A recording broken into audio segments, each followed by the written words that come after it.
Our Father, which art in heaven, hallowed be thy name.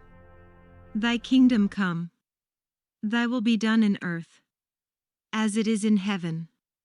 Give us this day our daily bread, and forgive us our trespasses, as we forgive them that trespass against us.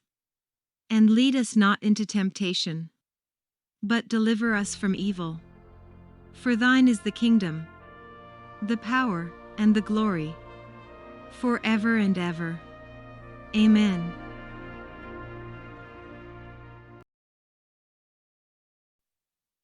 Genesis chapter 39. Joseph was brought down to Egypt. Potiphar, an officer of Pharaoh's, the captain of the guard, an Egyptian, bought him from the hand of the Ishmaelites that had brought him down there.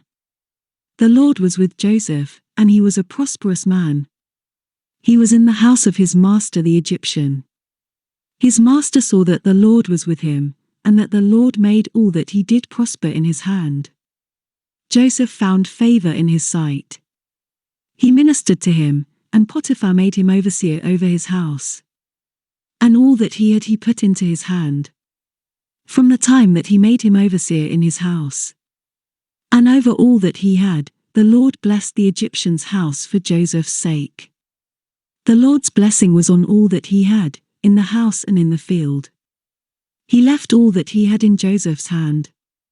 He didn't concern himself with anything, except for the food which he ate. Joseph was well built and handsome. After these things, his master's wife set her eyes on Joseph.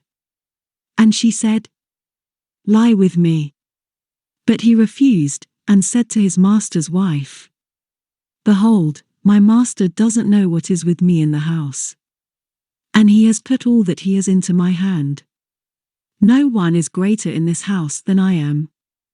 And he has not kept back anything from me but you, because you are his wife.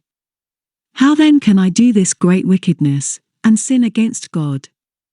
As she spoke to Joseph day by day, he didn't listen to her, to lie by her, or to be with her.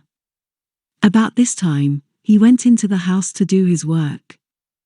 And there were none of the men of the house inside. She caught him by his garment, saying, "Lie with me." He left his garment in her hand, and ran outside. When she saw that he had left his garment in her hand, and had run outside, she called to the men of her house, and spoke to them, saying, "Behold, he has brought a Hebrew into us to mock us. He came into me to lie with me, and I cried with a loud voice.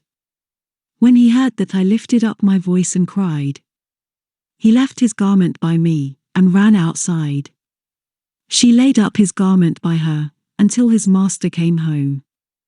She spoke to him according to these words, saying, "The Hebrew servant, whom you have brought to us, came into me to mock me.